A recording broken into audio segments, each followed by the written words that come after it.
Okay, blizzard of 2006, October. I'm going to open the front door.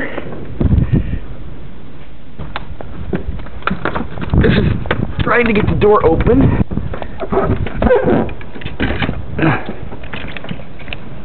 You can see it's already up to deep. This is normally about a 1 foot step off there.